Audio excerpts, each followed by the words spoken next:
Cerita dimulai saat Takumi Iruma, yang nggak sengaja dipanggil ke dunianya Dewi Nolin. Sebenarnya yang manggil Takumi ke dunia ini bukan Dewi Nolin, tapi Takumi secara tidak sengaja terpanggil ke dunia ini. Dewi Nolin minta maaf secara langsung mewakili yang manggil. Dia jelasin kalau seharusnya spell pemanggilan itu dilarang, karena bisa bikin dunianya runtuh. Tapi ada negara nakal namanya Sidonia, yang malah nekat pakai itu sembarangan. Walaupun udah usaha sekuat tenaga, Dewi Nolin cuma bisa selamatin Takumi sebelum yang manggil bisa dapetin dia. Lalu Takumi bilang, kirim aku balik aja. Tapi nggak bisa, dia udah kunci rapat-rapat spell pemanggilan untuk orang dari dunia lain. Parahnya lagi, sekarang Takumi nggak punya tubuh fisik. Dewi Nolin nawarin dia awal baru di dunia yang baru, dan mutusin buat kirim dia ke negara tanpa orang dari dunia lain, sambil kasih berkah biar dia jadi super kuat. Si Dewi jelasin tentang sistem pekerjaan di dunia itu, dan Takumi, yang gak suka berantem, minta pekerjaan yang bukan petualang. Dia setuju, kasih beberapa skill asik, dan ngirim Takumi buat mulai hidup baru. Takumi secara paksa mendarat darurat di benua Asgard, dan ngungkapin betapa parahnya pengalaman ini. Dia jalan ke dekat sungai, buat ambil napas sambil ngeliat air yang mengalir, dan buat pertama kalinya lihat wajah barunya, yang jadi wajah protagonis isekai generasi baru. Dia pakai baju khas bangsawan dan juga bawa tas yang mungkin bakal berguna. Takumi buka tasnya dan nemuin beberapa persediaan makanan, air, dan beberapa koin emas. Jadi kebutuhan dasarnya udah aman. Berkat Dewi Nolin, Takumi memutuskan untuk ngecek status buat lihat skill macam apa yang dia dapat dari Nolin sebelum dikirim ke sini. Di menu sistem, ada berkat yang dia terima dari Dewi Nolin di akhir daftar. Ini bikin Takumi khawatir, karena kalau orang-orang di dunia ini bisa lihat skill dan berkat orang lain, pasti bakal bikin orang penasaran kalau mereka tahu Takumi punya berkat dari Dewi.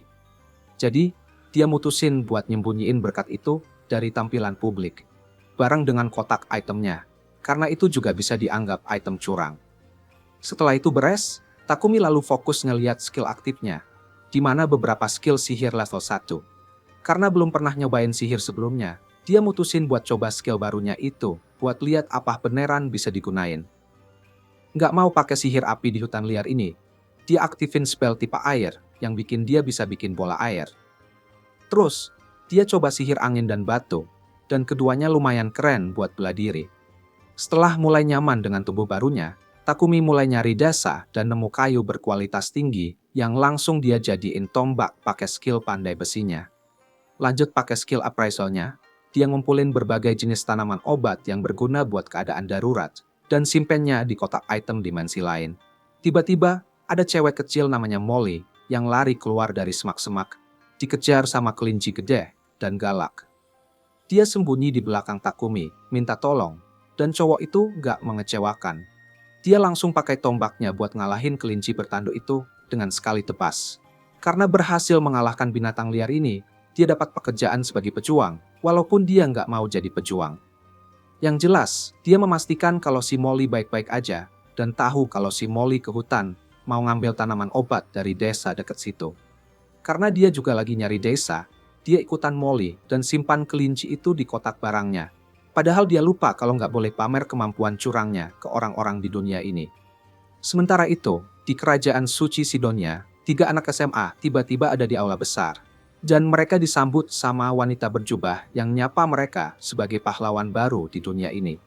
Sebelum menjelaskan semuanya, dia memperkenalkan diri sebagai permaisuri pertama dari kerajaan ini, Elizabeth. Dan dia melepaskan jubahnya, memperlihatkan wajahnya yang seperti penjahat. Salah satu pahlawan, Akane, secara nggak sengaja pakai berkah yang dia terima dari Dewi Nolin, yang membuatnya sadar kalau Elizabeth tuh tipe wanita yang nggak bisa dipercaya. Pada saat itu, Takumi dan Molly udah sampai di desa Boat. Ayah dan ibu Molly berterima kasih ke Takumi karena udah nyelamatin anak mereka, dan Takumi pun minta izin buat tinggal sementara di desa itu. Permintaannya langsung disetujui dan mereka mulai membangun rumah buat dia. Takumi pertama kali kaget dengan ide dibangunkan rumah. Ternyata Takumi cepat beradaptasi dan bantuin mereka. Setelah itu, dia coba gunakan sihir buat meratakan tanah, tapi malah jatuh karena energinya terlalu banyak terkuras. Penduduk desa kaget karena dia bisa pakai sihir, tapi mereka lega dan senang juga. Mereka meyakinkan Takumi kalau mereka bakalan selesaikan bangunannya dengan sungguh-sungguh. Dalam waktu singkat, rumahnya udah jadi dan lengkap sama furnitur. Setelah pindah ke rumah itu, dia kepikiran buat jadi pandai besi dan bikin senjata baru. Dia pakai berbagai jenis biji besi yang udah dia kumpulin, ditambah biji besi ajaib, dan berharap bisa bikin beberapa peralatan. Walaupun biasanya ini butuh tungku besar, dia pakai sihir alkemi buat lelehkan biji-biji itu dan membentuknya jadi balok besi. Setelah berhasil, dia berimajinasi dengan berbagai pilihan benda yang bisa dia bikin pakai besi dan tembaga. Nggak lama kemudian, Molly datang ngajak dia makan malam, tapi nemuin dia pingsan karena kelelahan di rumahnya. Dia udah pakai mananya terlalu banyak dan akhirnya pingsan. Untungnya, Molly nemuin dia tepat waktu buat minta bantuan.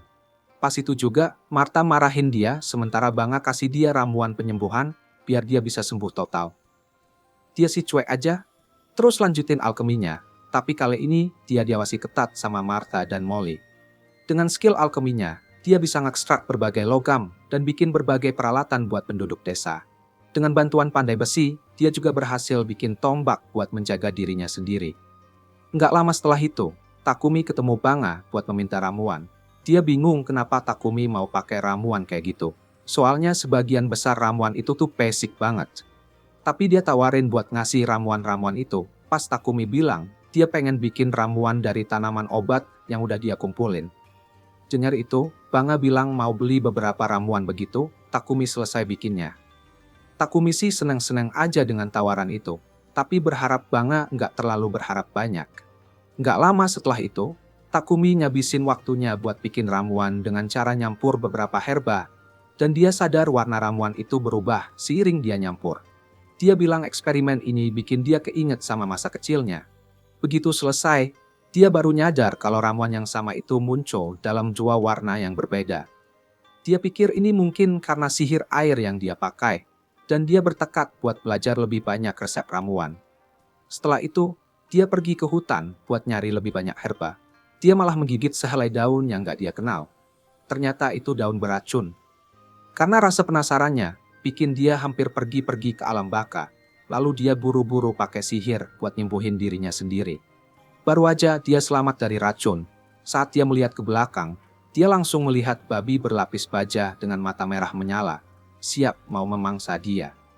Buat jaga diri, dia ngambil tombak yang ada di sebelahnya dan siap-siap buat bertarung. Pertama-tama, dia coba ambil pisau di tempat penyimpanannya dan lempar ke monster itu, tapi malah memantul di kulit tebal sang babi. Setelah itu, dia berusaha tusuk dahi monster itu dengan tombaknya, tapi babi hutan itu malah menghancurkan tombaknya jadi kepingan kecil. Sebelum monster itu bisa kasih serangan fatal, dia berhasil menghindari serangan itu. Dia coba pakai sihir pemotong angin dan bola batu, tapi nggak ada efek sama sekali ke monster itu. Sementara monster itu semakin mendekatinya, dia berusaha berpikir secepat mungkin buat nyari cara selanjutnya. Di saat itu, dia dengar suara dari semak-semak di belakangnya, dan berbalik untuk lihat ada laba-laba berbisa yang cedera. Awalnya, dia kira laba-laba itu mau menyerang dia, tapi dia sadar kalau laba-laba itu lagi kesakitan. Tiba-tiba monster itu ngisi energi dan mau nyerang dia, tapi laba-laba itu melompat ke arah monster, bikin monster kehilangan fokus dan nabrak pohon. Setelah itu, monster itu blok lagi, siap-siap ngadepin Takumi untuk terakhir kalinya. Kali ini, Takumi nggak ada tempat buat lari. Sementara monster itu bersiap-siap buat menghabisinya, dia berpikir keras buat nyari solusi. Pas tepat saat babi itu mau mengakhiri hidupnya yang malang, dia melompat ke udara dan pakai kekuatan alkeminya buat serang monster itu.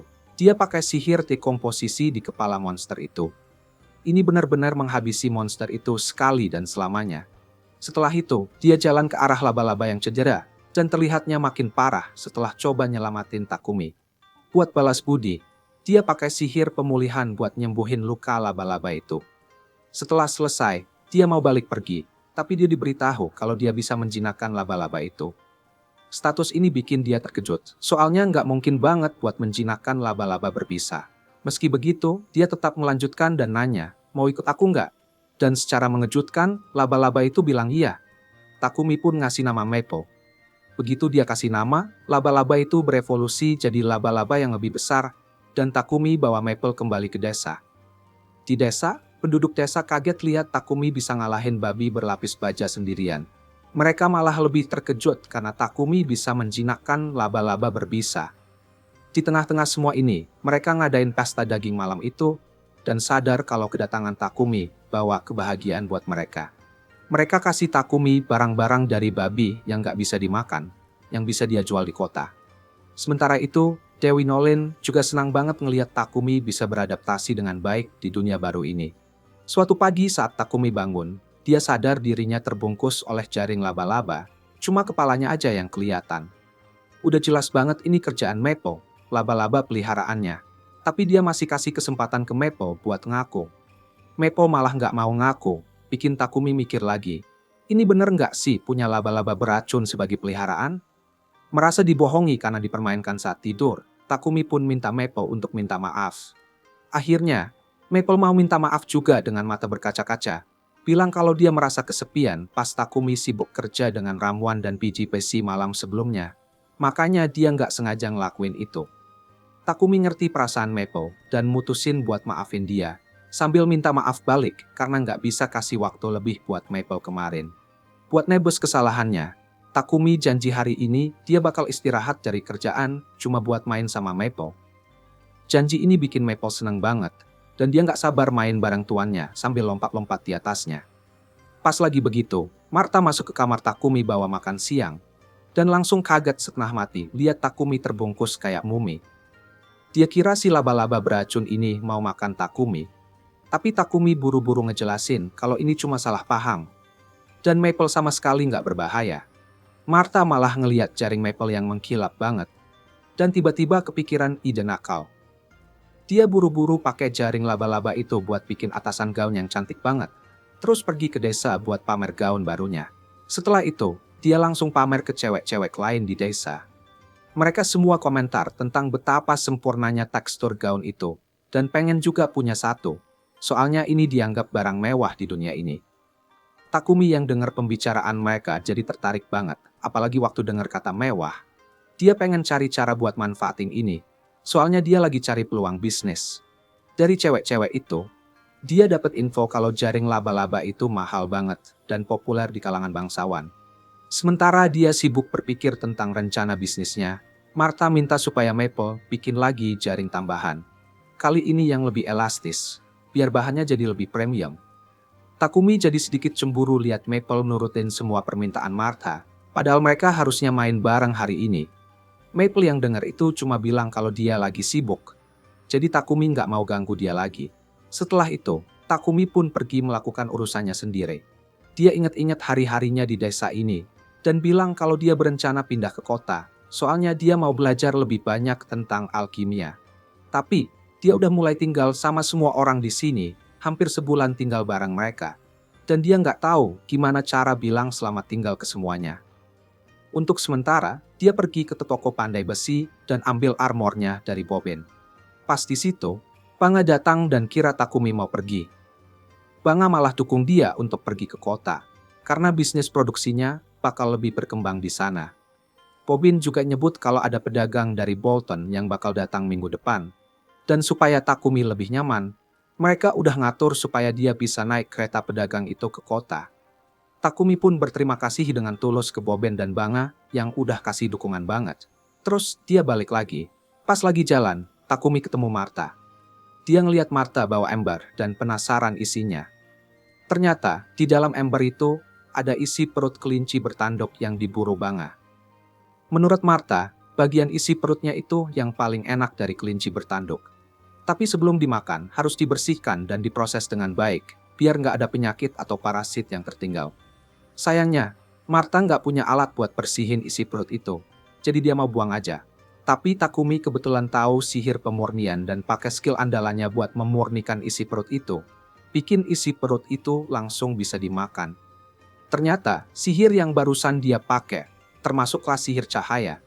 Dan Martha langsung kasih tahu Takumi supaya jangan nunjukin sihir Mia ke orang lain. Soalnya cuma sedikit orang di dunia ini yang bisa pakai sihir cahaya. Ini langka banget. Jadi kalau ketemu orang yang salah bisa nyoba buat ngelakuin hal-hal aneh. Skill yang bikin orang-orang pengen dapetin apa yang Takumi punya. Tapi sebelum Takumi takut, Martha meyakinkan dia kalau penduduk desa ini nggak bakal bikin masalah. Soalnya mereka semua juga nggak serakah. Masalahnya bakal muncul setelah Takumi keluar dari sini dan masuk ke kota. Takumi terima kasih sama Martha atas nasihatnya yang sangat berguna. Dan dia jadi super bersyukur sama desa ini karena udah bantu dia tanpa syarat. Dia pun ngehabisin waktu seminggu berikutnya buat bantu perkembangan desa. Dia nambahin tembok tinggi biar semua orang aman. Dan dia juga bikin sumur modern buat penyediaan air minum yang aman. Pas hari dia mau pergi, ada pedagang bernama Papek yang datang ke desa dan langsung tertarik sama kualitas ramuan Takumi.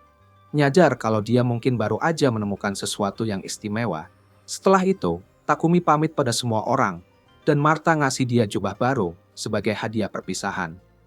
Dia bilang kalau semua penduduk desa ikut berkontribusi buat bikin jubah keren ini. Takumi benar-benar menghargai semua yang udah dilakukan orang-orang di sini, sampai dia membungkuk buat nunjukin rasa syukurnya. Beberapa menit kemudian, dia pun berangkat dari desa dan mulai perjalanannya ke kota bareng Papek dan sekelompok petualang yang ditugaskan buat ngawal Papek sampai tujuan. Ketiga petualang ini berasal dari grup peringkat C yang disebut Lion Fang, dan mereka ngenalin diri satu persatu, Heath, Rail, dan Bogar. Salah satu dari mereka, karena penasaran, nanya ke Takumi tentang apa yang ada di dalam tasnya. Takumi dengan santai bilang kalau dia punya laba-laba beracun di dalamnya. Dan ini bikin Rail makin penasaran.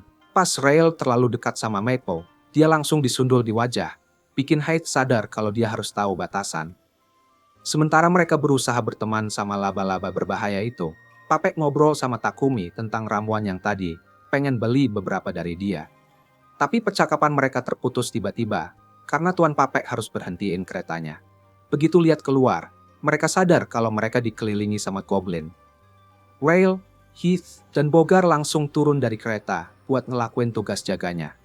Sebelum mereka nyerang goblin-goblin yang mereka lihat, mereka sadar ada goblin lain yang ngumpet di semak-semak. Jadi mereka bikin rencana buat ngatasin mereka. Saat mereka berhadapan dengan goblin, Papek hampir ngompol saking takutnya. Sementara itu, yang lain udah mulai lawan goblin dan menghancurkan semuanya tanpa ampun. Setelah berhasil mengalahkan semua goblin, Heath kemudian perintahkan yang lainnya buat menguliti goblin-goblin itu. Setelah ngalahin goblin-goblin itu, mereka langsung ambil batu sihirnya. Begitu semuanya kelar, perjalanan mereka ke Bolton dilanjut tanpa ada serangan lagi. Beberapa hari kemudian mereka tiba di Bolton. Ini adalah kota pertama yang dikunjungi Takumi di dunia baru ini.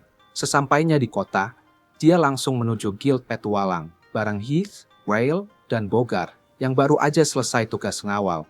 Karena penting untuk daftar di guild sebelum bisa tinggal di kota, Takumi mutusin buat ngelakuin itu. Dia juga mau registrasi Maple sebagai peliharaannya. Saat dia mendekati resepsionis, Hans, dia dikasih tahu kalau tidak ada kelompok alkimia di kota ini.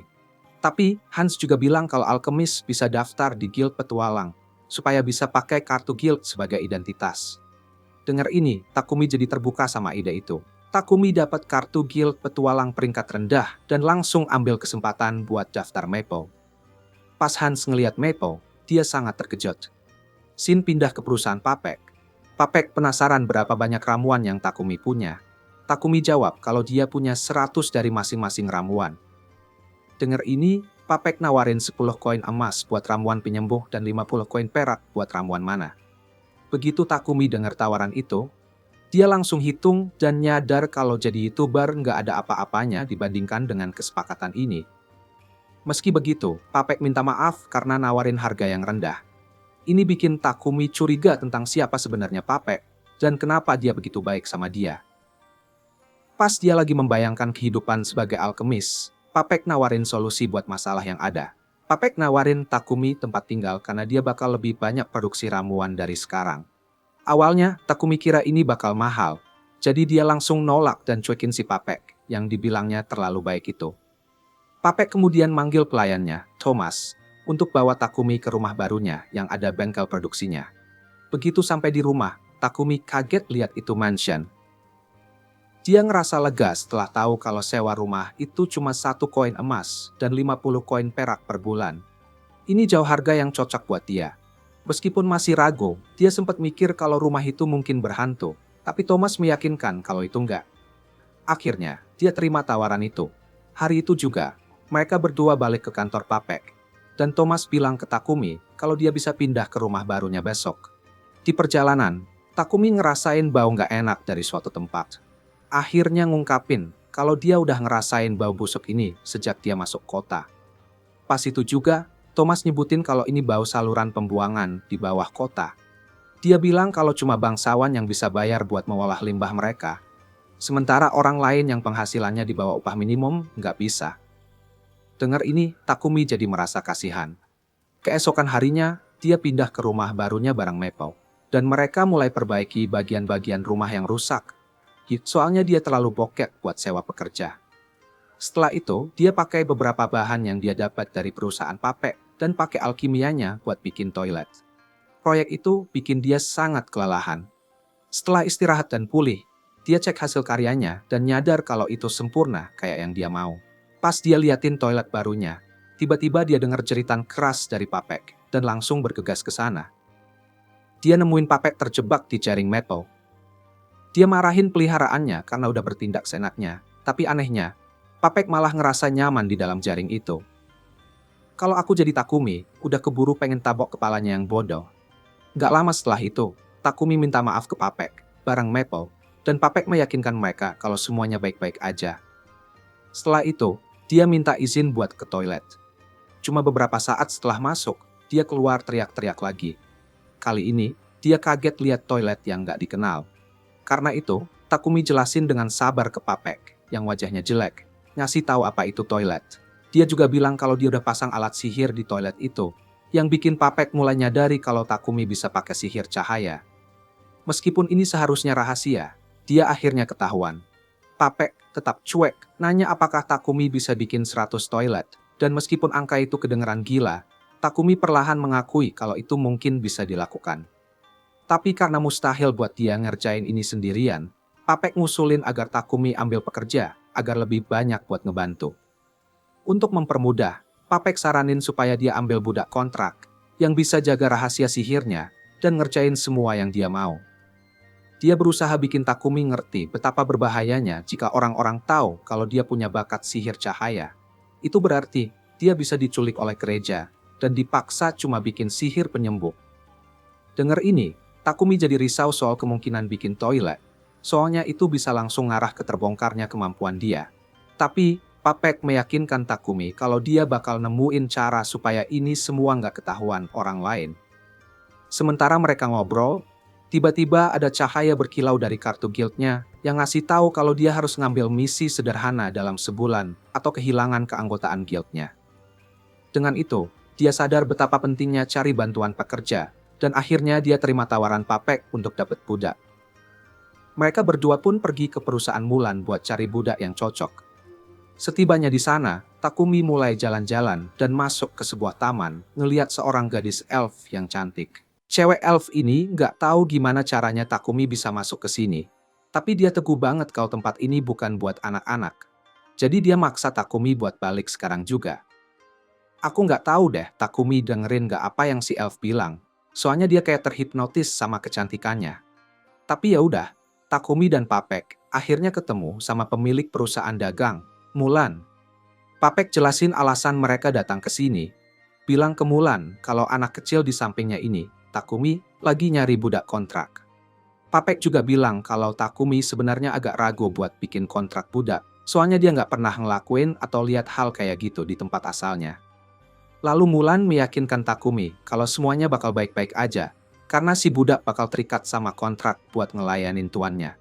Tapi, menurut dia, di kerajaan Barkula, hak-hak budak udah dilindungi loh.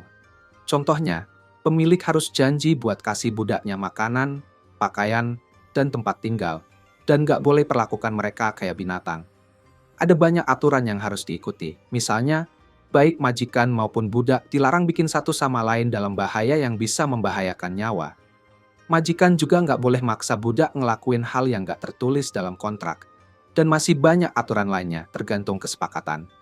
Selain itu, ada berbagai jenis kontrak budak yang bisa dipilih.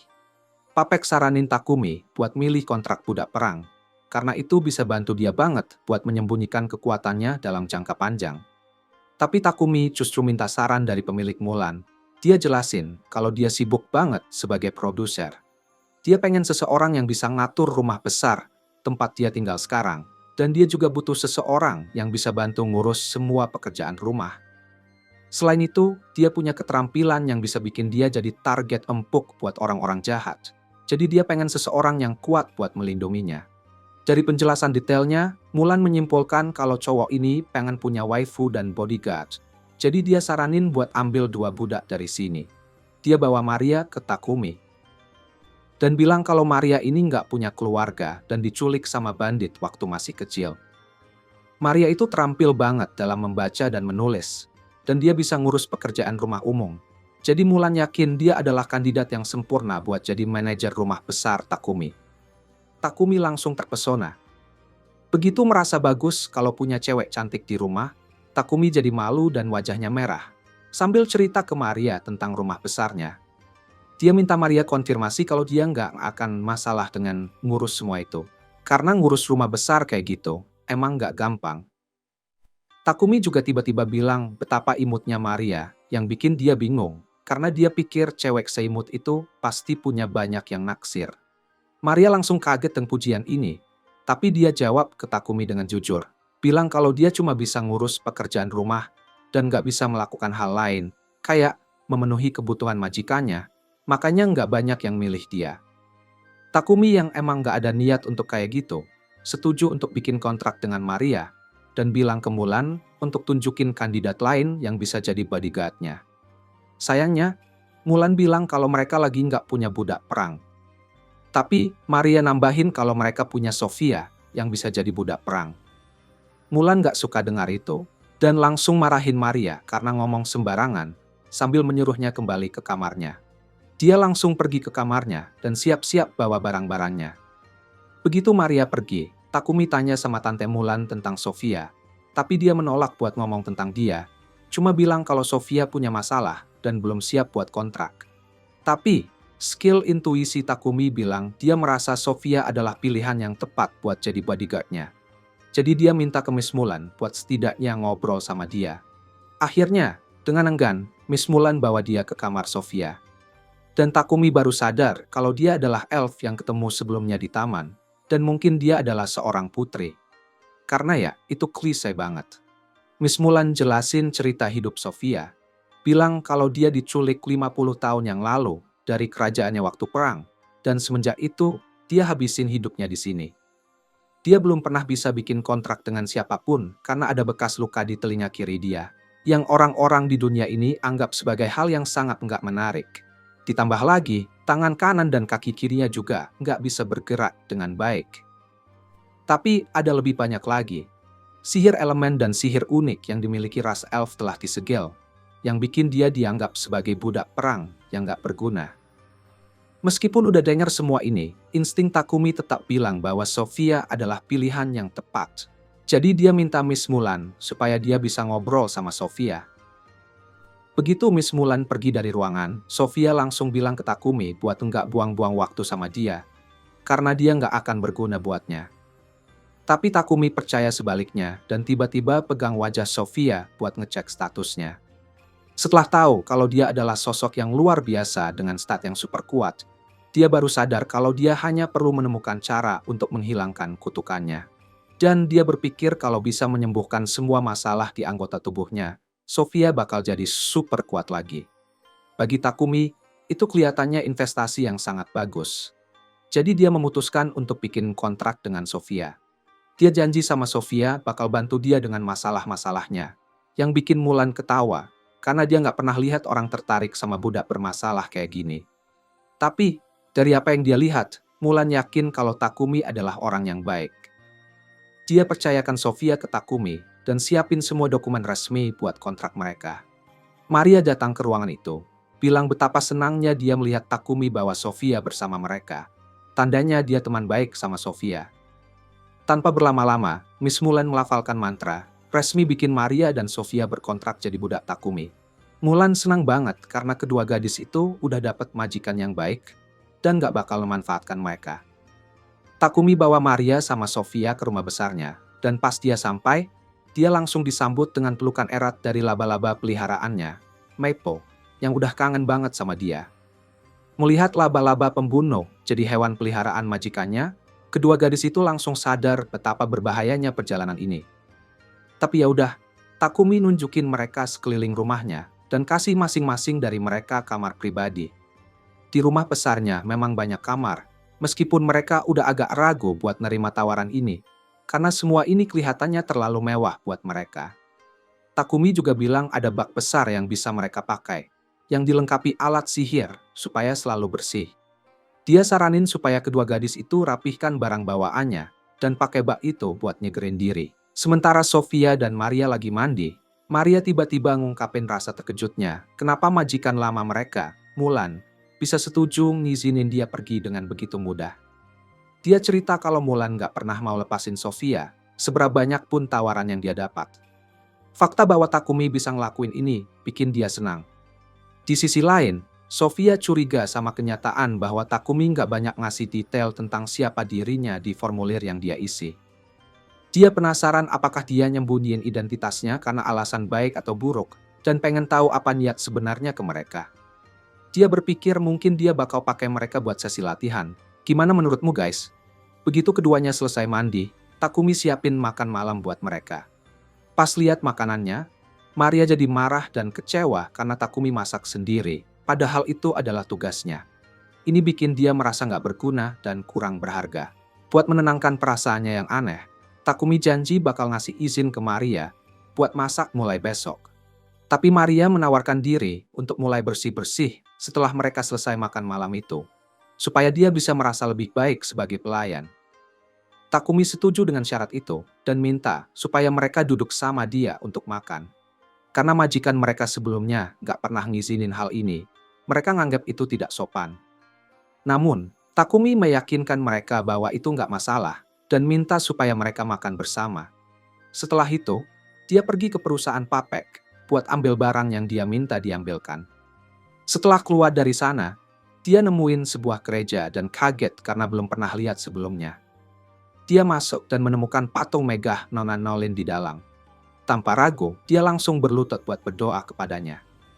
Setelah mengucapkan terima kasih atas berkah yang diberikannya, dia ingat bahwa orang-orang di Sidonia selalu membicarakan buruk tentang Nona Nolin dan bertanya-tanya kenapa mereka melakukan itu. Saat itu, Nona Nolin menyapa untuk menjawab pertanyaan Takumi. Takumi kaget tiba-tiba ada Nona Nolin di hadapannya. Dia mulai tersipu dan berperilaku seperti gadis kecil yang polos. Meskipun sikapnya kekanak-kanakan, Nona Nolin tetap melanjutkan dan bilang kalau dia nggak ada hubungannya sama gereja di Sidonia. Dia juga kasih tahu Takumi tentang adanya dua agama di dunia ini, dengan dua gereja.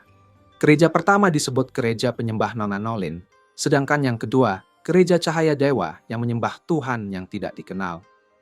Sidonia secara paksa membuat orang-orang percaya pada Tuhan dari gereja Cahaya Dewa, sambil mengabaikan Nona Nolin. Meskipun semua ini, dia memilih untuk enggak campur tangan. Keputusannya untuk berpura-pura tidak tahu telah membuat orang-orang Sidonia secara tidak sengaja memanggilnya dari dunia lain. Karena merasa bersalah, Nona Nolin memutuskan untuk memberikan berkah super untuknya.